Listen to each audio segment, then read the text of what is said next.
Welcome back to the Crochet Crowd. I'm your host Mikey. Today I'm going to show you a generic video on how Fair Isle is done in crochet when you're going in a round. So whether it's a hat or in this case it's a cowl.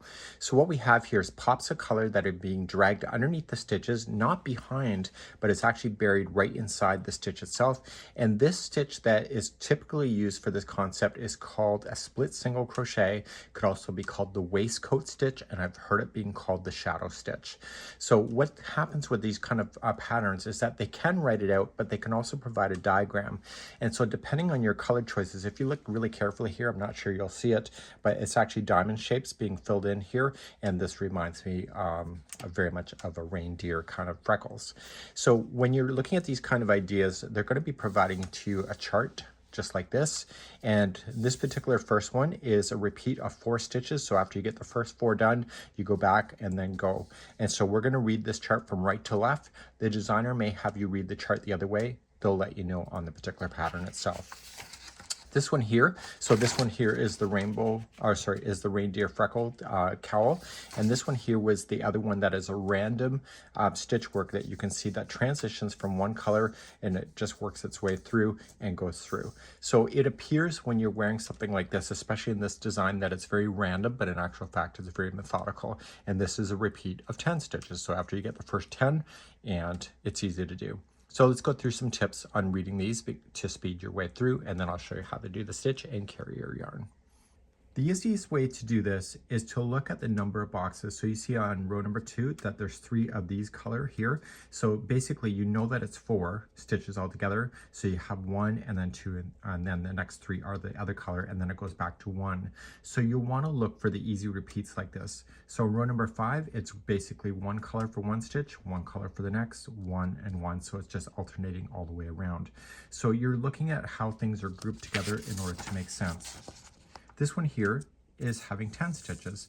And if you look here, once you count your first ones that you have right here, which is 6 stitches, 7 and 8 will be this color. And then when you take into account for this and these other 6, there's going to be 8 in a row before this goes through. So what I do is I get my first repeat done, and then I say, okay, the next 8 are going to be this color, and then it's a 2, 8, and 2, and I keep doing that all the way around, and then I want to finish off.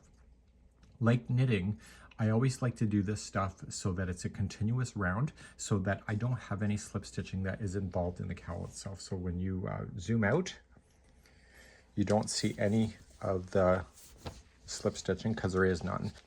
So what I need to do is mark the last stitch of the row, and then every time I get that last stitch done, I move it on up so that I can keep an eye on it, so that I know exactly when I go all the way around.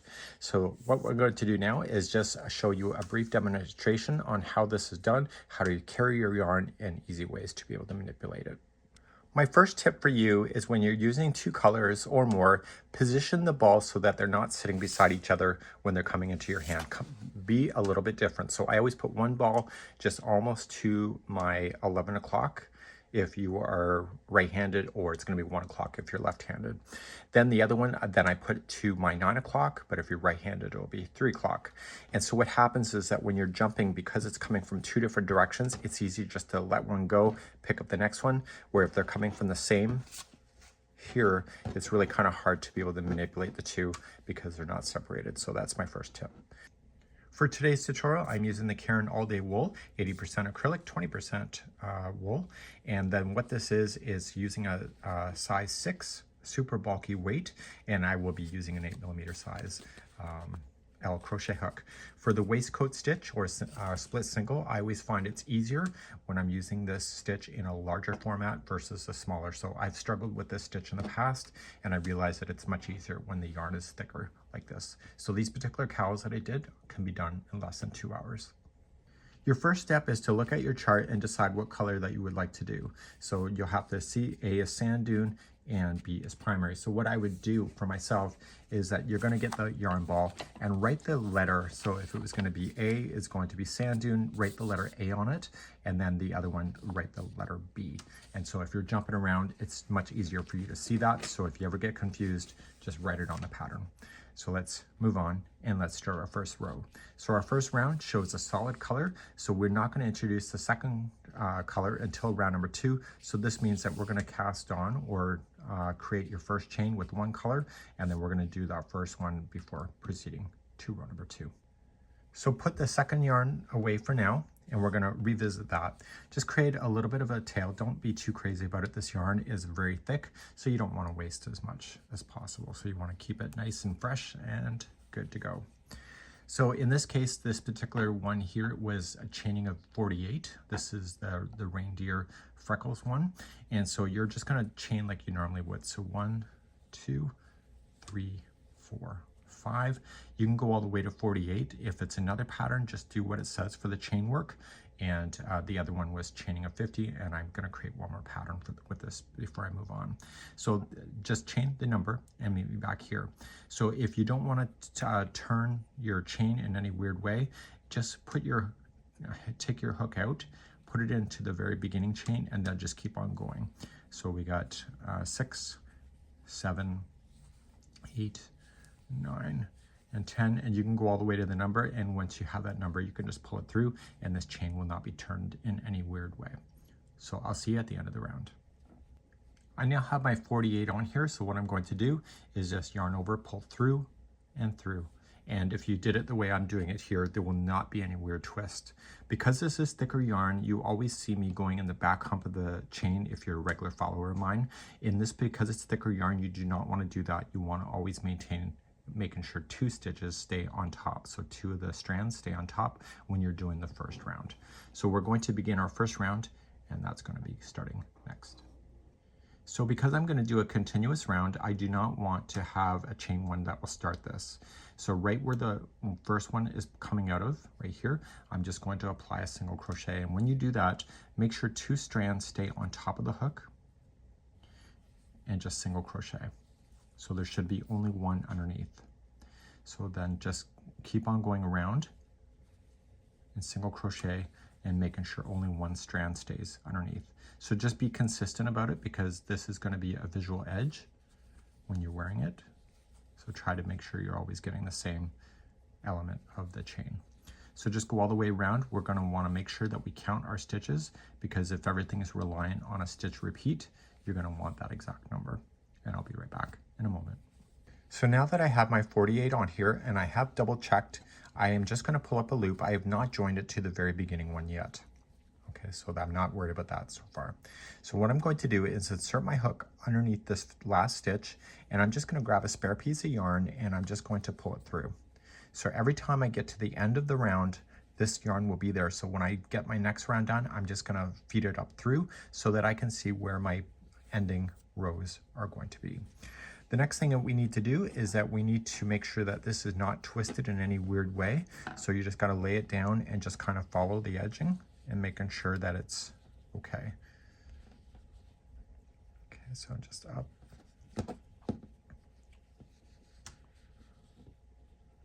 Okay, and it's right there. So just follow the edge up and back around, make sure it stays on the top of this side.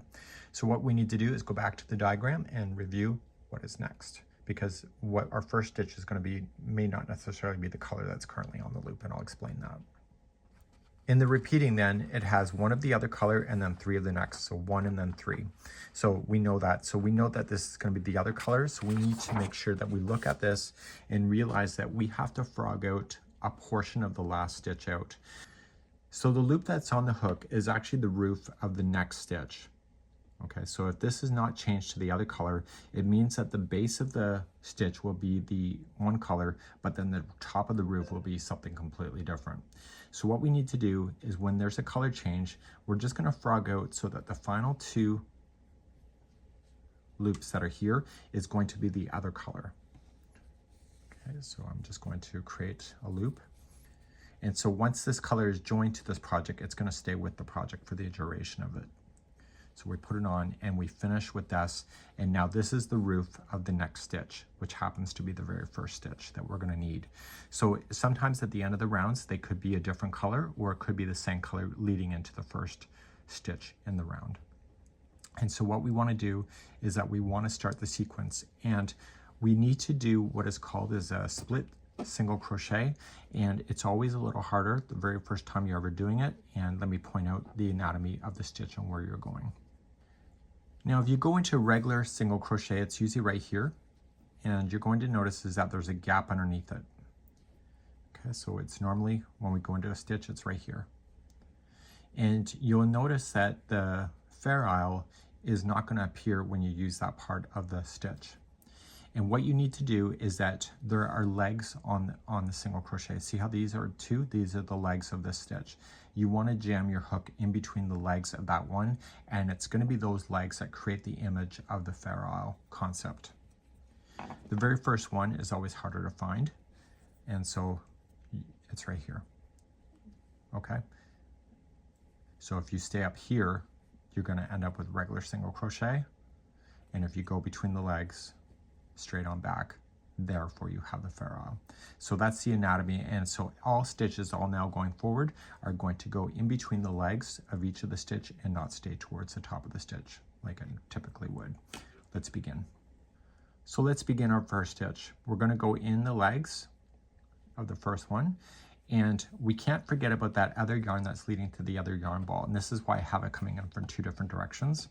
And so I want to lay it down near the behind of the stitch here, and I'm going to yarn over and pull through.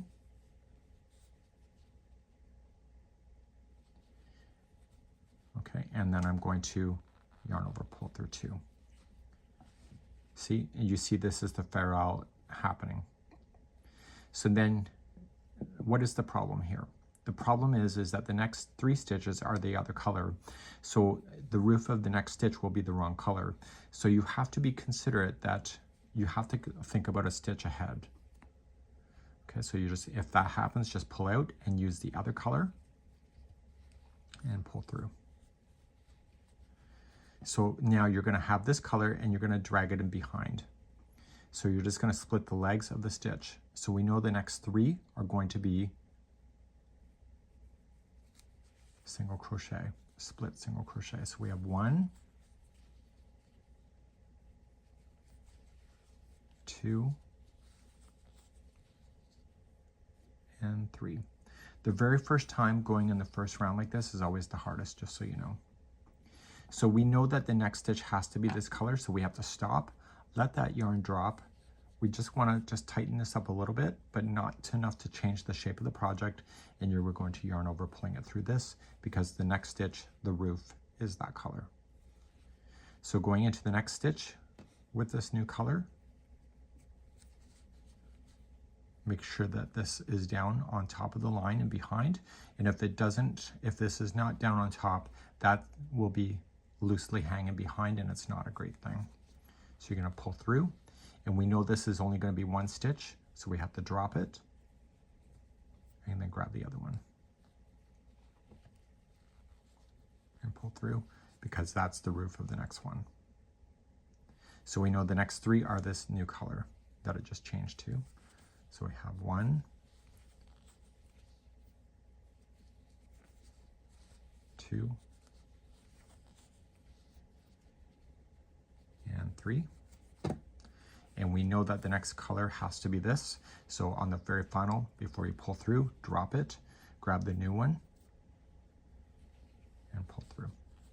And there's the roof. So I just don't pull too tight, just pull it taut. And then this is the roof of the next one. So we know it's just only going to appear one time. Drop it, get the next color.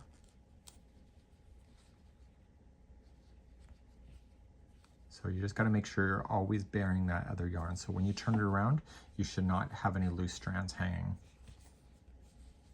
So we have 3 of this. So we have 1, 2, and 3, and then it changes back. Once you get to understand this, you can actually manipulate and go back and change the colors really quickly once you get moving. Okay, so I'm going to go all the way around for this, and I'll be right back because row number 3 is slightly different, and I'll be right back. So I'm going to keep it in the video. I got towards the end and I realized that my sequence is out. So I had to look back and I should have like 3 stitches and then a color, 3 stitches and then a color. And when I looked back here, I realized that I had switched it too quickly. So if you ever have to frog, when you go to frog, it means to rip it, put the colors back into the same alignment. So I have this color going this way, this color is going this way, and therefore it won't be as tangled. Okay, so I'm going to frog back just to be able to correct myself.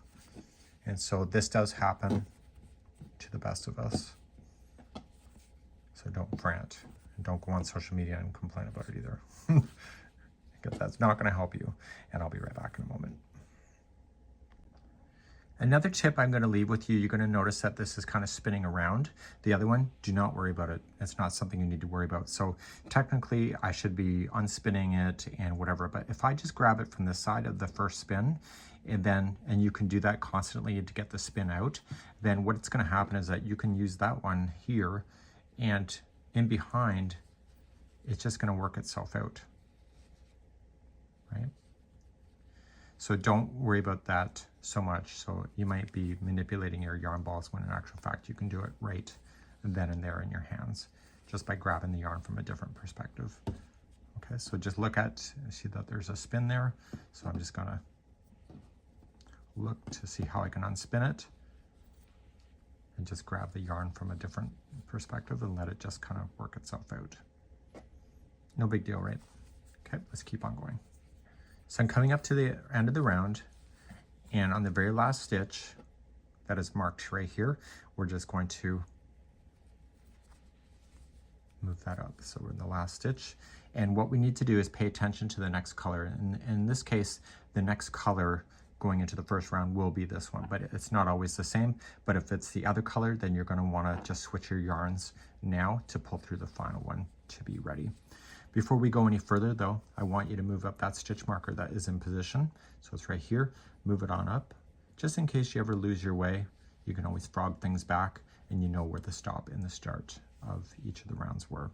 So now we're going to continue along in the pattern, and I need to show you another trick at this point. So in the pattern on round number 3, we're just a solid color. So we don't want to leave this other color just sitting out in limbo. And the reason for it is that you'll notice is that once you started bearing over top of those yarn strands, the stitch is much thicker. So if you don't carry that up underneath those stitches for the entire round, that round will be a lot more narrow unless the designer wants you to do that. So what you need to do is when you start your very next stitch going out, what we need to do is to just lay the second yarn over top. Okay, so we're just going to begin to the first one and just keep that secondary color just laying for the entire round on the back of it.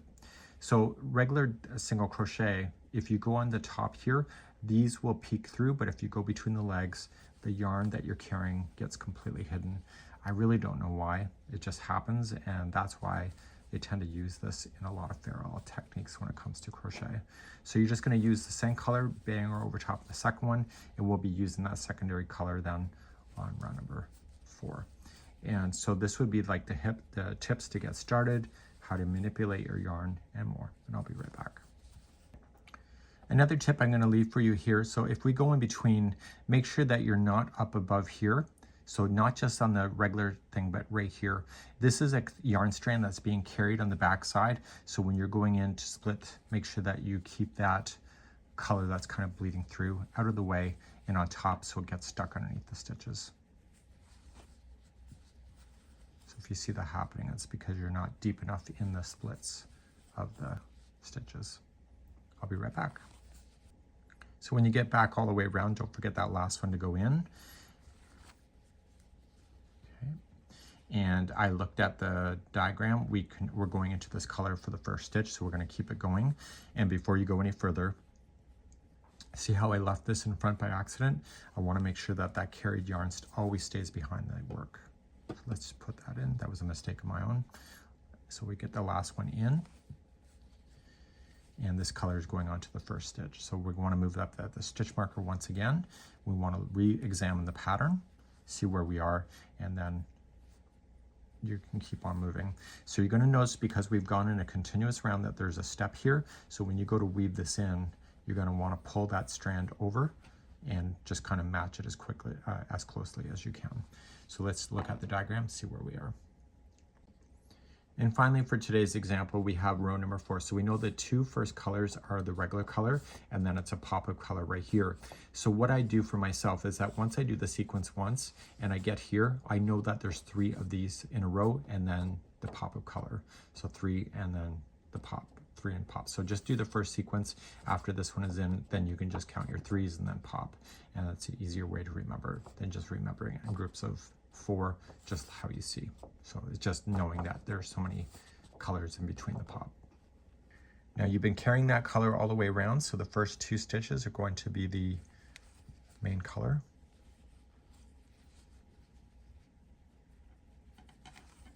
And then we know it's the pop. Okay, so it's the pop is the 3rd one.